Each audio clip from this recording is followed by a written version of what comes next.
चलिए नमस्कार दोस्तों, सभी ऐसे होगा बहुत स्वागत है हमारे इस यूट्यूब चैनल पर। मैं सुमेश सर। चलिए आज के इस वीडियो में बात करने वाले हैं जो कि इंडिया वर्सेस बांग्लादेश के बीच में दूसरा टेस्ट मुकाबला चल रहा था, जिसमें भारतीय टीम ने ये मुकाबला 3 विकेटों से जीतकर 2 टेस्ट मैचों की सीरीज पर 2-0 से कब्जा कर लिया। जिसमें भारतीय टीम ने पहले टॉस हारकर पहले बांग्लादेश की टीम बल्लेबाजी करने आई और बांग्लादेश की टीम ने पहली पारी में कुल 227 रन बनाए थे। जवाब में भारतीय टीम ने 314 रन बनाए थे। उसके जवाब में बांग्लादेश की टीम ने दूसरी पारी में 231 रनों की पारी खेली थी, जिसमें भारतीय टीम को दूसरी पारी में जीत के लिए मिले थे 145 रनों का लक्ष्य मिला था, जिसमें भारतीय टीम ने तीसरे दिन का खेल खत्म होने तक 45 रन बना लिए थे कुल 4 विकेटों के नुकसान पर। जिसमें विराट कोहली, शुभमन गिल, लोकेश राहुल, इसके अलावा पुजारा जैसे बड़े खिलाड़ियों का इन्होंने उस समय पर पहले दिन पर ही विकेट गंवा दिया था। जिसमें ओपनिंग पर भारतीय टीम के लिए जब आए थे उस समय पर लोकेश राहुल और शुभमन गिल, जो कि उनको भारतीय टीम को पहला झटका जल्द ही लग गया था। अगर भारतीय टीम को पहला झटका लोकेश राहुल के रूप में 3 रनों के निजी स्कोर पर जल्द ही भारत को पहला झटका लग गया था। उसके बाद भारतीय टीम ने अभी उस समय पर 9 रन ही और जुड़े थे, जबकि दूसरे विकेट के रूप में पुजारा के रूप में भारतीय टीम को दूसरा झटका जो कि तीसरे दिन ही लगा था। जबकि इसके अलावा तीसरा विकेट शुभमन गिल के रूप में 29 रनों के निजी स्कोर पर भारतीय टीम को तीसरा झटका लगा था। जबकि इसके अलावा चौथा झटका विराट कोहली के रूप में लगा, जो कि विराट कोहली केवल 1 रन बनाकर ही आउट हुए। जिसमें विराट कोहली ने, अगर विराट कोहली की बात की जाए तो विराट कोहली इस टेस्ट फॉर्मेट में अपनी वापसी नहीं कर पा रहे हैं। और उनकी बात की जाए तो विराट कोहली ने अपना आखिरी शतक नवंबर 2019 में अपना टेस्ट कैरियर का आखिरी शतक नवंबर 2019 में बांग्लादेश के खिलाफ ही, जो कि डे नाइट टेस्ट मुकाबले में लगाया था। उसके बाद अभी तक विराट कोहली के बल्ले से एक भी शतक नहीं निकला है, जो कि अभी करीब उस समय को 3 साल हो चुके हैं। अभी तक विराट के बल्ले से टेस्ट फॉर्मेट में अभी एक भी शतक नहीं निकला है। जबकि इससे पहले वनडे क्रिकेट की बात की जाए तो उसमें भी करीब 3 साल बाद विराट के बल्ले से जो कि शतक निकला था। अभी जो बांग्लादेश के खिलाफ जो कि तीसरा वनडे मुकाबला खेला गया था उसमें, जबकि इसके अलावा T20 में उन्होंने इससे पहले जो कि शतक लगाया था, जो कि अफगानिस्तान के खिलाफ उन्होंने शानदार शतक लगाया था। इसके अलावा बात की जाए तो भारतीय टीम ने तीसरे दिन 45 रन बना लिए थे कुल 4 विकेटों के नुकसान पर। उसके बाद भारतीय टीम जब चौथे दिन खेलने उतरी, भारतीय टीम के केवल मुश्किल तो 19 रन ही जोड़ पाए थे, लेकिन उसी 19 रनों के अंतराल पर भारतीय टीम ने अपने के बाकी के 3 विकेट भी गंवा दिए थे। उस समय पर बांग्लादेश की टीम ने भारत के 74 रनों के निजी स्कोर पर 7 विकेट गिरा दिए थे। भारत उस समय पर संकट की स्थिति में बनी हुई थी, भारत संकट में आ गया था उस समय पर अक्षर पटेल भी उनका 7वें विकेट के रूप में अक्षर पटेल का जो कि विकेट गिरा था, वह भी 34 रन बनाकर आउट हुए थे। जबकि इसके अलावा जयदेव उनादकट की अगर बात की जाए तो जयदेव उनादकट एक गेंदबाजों से ज़्यादा कुछ उम्मीदें नहीं कर सकते, और जैसा कि जयदेव उनादकट केवल 13 रन बनाकर आउट हुए। जबकि इसके अलावा ऋषभ पंत की बात की जाए तो ऋषभ पंत ने जिस प्रकार से पहली पारी में 93 रनों की एक शानदार पारी खेली थी, भारतीय टीम को एक मजबूत स्थिति में पहली पारी में जो कि लाया था, लेकिन इस पारी में वह वैसा प्रदर्शन दोहराने में एकदम पूरी तरीके से नाकाम रहे और वह इस पारी में केवल मेहदी हसन की गेंद पर वह आउट हुए। वह इस पारी में केवल वह 9 रन बनाकर आउट हुए। जब भारतीय टीम ने 74 रन के निजी स्कोर पर 7 विकेट गंवा दिए थे, उस समय पर भारतीय टीम पर हार का खतरा जो कि मंडरा रहा था। उस समय पर क्रीज पर आए रविचंद्रन अश्विन और श्रेयस अय्यर, ये दोनों की बात की जाए तो इन दोनों ने मिलकर शानदार बल्लेबाजी पेश की और इन्होंने इस मैच को जिताने में अहम योगदान दिया। भारतीय टीम जब 74 रन के निजी स्कोर पर जो कि 7 विकेट गंवा दिए थे, उसके बाद दोनों बल्लेबाजों ने मिलकर एक धैर्यतापूर्वक जो कि पारी खेली, लगातार अंतराल पर कुछ बड़े स्ट्रोक लगाने का भी प्रयास किया।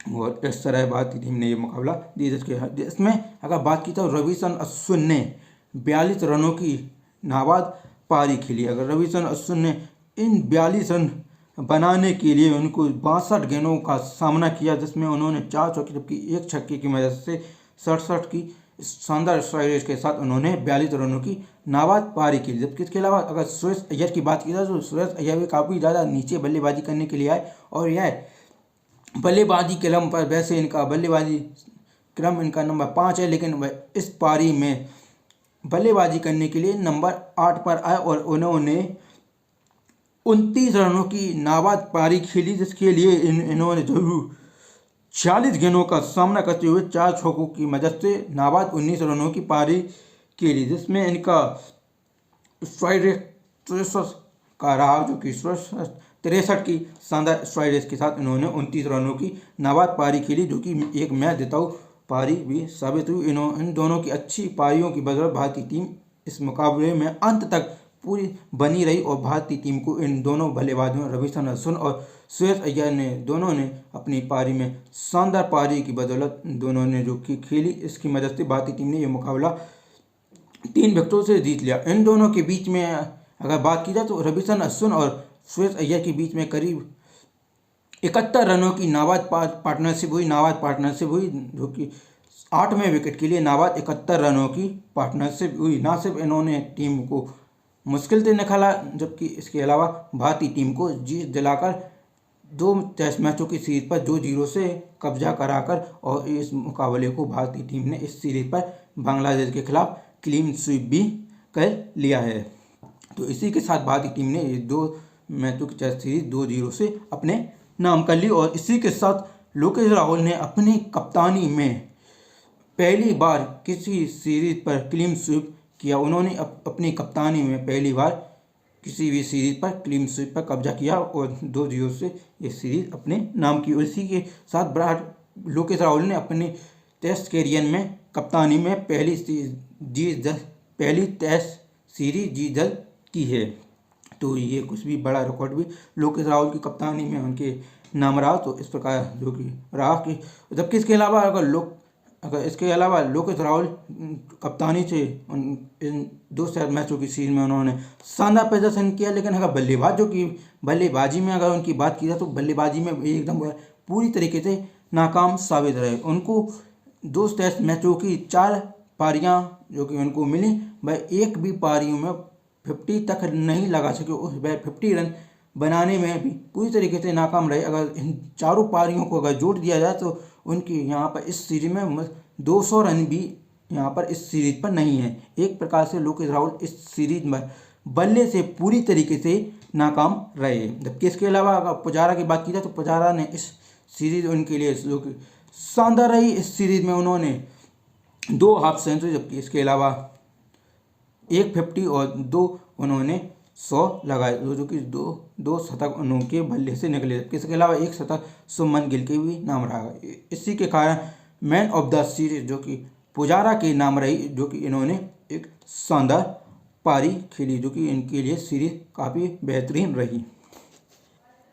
पुजारा ने 2 टेस्ट मैचों की 4 इनिंग में कुल 222 रन बनाए, जो कि 74 की एक शानदार स्ट्राइक रेट के साथ इन्होंने 2 टेस्ट मैचों की 4 पारियों में कुल मिलाकर 222 रनों की पारी खेली। जबकि इसके अलावा दूसरे नंबर पर जाकिर हुसैन रहे, जो कि बांग्लादेश के। उन्होंने इस टेस्ट सीरीज में 136 रन बनाए, जो कि सबसे ज़्यादा पुजारा ने 222 रन बनाए, जिसके लिए उनको मैन ऑफ द सीरीज का अवार्ड भी दिया गया। इसके अलावा विकेट कीपर बल्लेबाज ऋषभ पंत की बात की जाए तो इन्होंने इस सीरीज पर केवल 148 रन ही बना सके। और जबकि इसके अलावा उनके साथ जबकि लोकेश राहुल के साथ ही ओपनर अगर शुभमन गिल की बात की जाए 2 टेस्ट मैचों में कुल 157 रन बनाए। इसके अलावा मैन ऑफ द मैच रही रविचंद्रन अश्विन। इन्होंने भी इस टेस्ट मुकाबले में क्योंकि शानदार प्रदर्शन किया। इन्होंने पहली पारी में 4 विकेट, जबकि दूसरी पारी में इन्होंने 2 विकेट अपने नाम की। जबकि इसके अलावा अगर बल्लेबाजी में बात की जाए तो पहली पारी में इन्होंने 58 रनों की शानदार पारी खेली थी, जबकि इसके अलावा दूसरी पारी में भी जो कि श्रेयस अय्यर के साथ उन्होंने 71 रनों की, जिसमें जो कि नाबाद पार्टनरशिप की थी, उसमें भी उन्होंने 42 रनों की नाबाद पारी खेली थी, जिसके लिए इस शानदार प्रदर्शन के लिए उनको मैन ऑफ द मैच का अवार्ड भी दिया गया। तो इस प्रकार जो कि शानदार प्रदर्शन रहा जो कि रविचंद्रन अश्विन और पुजारा के लिए ये सीरीज जो कि काफ़ी ज़्यादा शानदार साबित रही। तो इस प्रकार भारतीय टीम ने ये मुकाबला जीत दर्ज किया, जबकि इसके अलावा भारतीय टीम को अभी फरवरी मार्च में ऑस्ट्रेलिया के साथ अभी 4 टेस्ट मैचों की सीरीज खेलनी है। अगर भारतीय टीम को टेस्ट चैंपियनशिप के फाइनल में प्रवेश करना है तो भारतीय टीम को ऑस्ट्रेलिया को 4 मैचों में से 3 मुकाबले हर हालत में जीतने होंगे, क्योंकि ऑस्ट्रेलिया के खिलाफ जो कि सीरीज होने वाली है वो काफ़ी आसान नहीं होने वाली है। जबकि इसके अलावा वनडे और जबकि T20 सीरीज की बात की जाए जो कि श्रीलंका के साथ जो कि भारत को खेलने वाली है, जो कि 3 T20 जबकि इसके अलावा 3 वनडे मैचों की सीरीज खेलने वाली है। जबकि इसके अलावा न्यूजीलैंड के साथ भी भारतीय टीम को 3 वनडे जबकि 3 T20 मैचों की सीरीज होने वाली है, जिसकी श्रीलंका के खिलाफ 3 T20 मैचों की शुरुआत 3 जनवरी से शुरू होने वाली है, जिसके लिए भारतीय टीम का ऐलान सोमवार को शाम तक कर दिया जाएगा। जैसे ही भारतीय टीम का स्क्वाड का ऐलान होता है उसके बाद हम एक बार फिर से हम जुड़ने वाले हैं। तो चलिए अभी के लिए हमारी इस वीडियो में सिर्फ इतना ही। अभी जैसा कि हमने बताया कि भारतीय टीम ने ये मुकाबला 3 विकेटों से जीतकर 2-0 से इस सीरीज पर कब्जा जमाया बांग्लादेश के खिलाफ टेस्ट सीरीज पर। तो इसके अलावा तो चलिए अभी के लिए हमारी इस वीडियो में सिर्फ इतना ही। अगर हमारा वीडियो अच्छा लगा तो लाइक और सब्सक्राइब वाला बटन जरूर दबा दें। अगर हमारे चैनल पर नए हैं तो सब्सक्राइब जरूर करें, सब्सक्राइब किए बिना कहीं मत जाएं। चलिए अभी के लिए हमारे इस वीडियो में सिर्फ इतना ही। मिलते हैं जल्द अगले वीडियो में।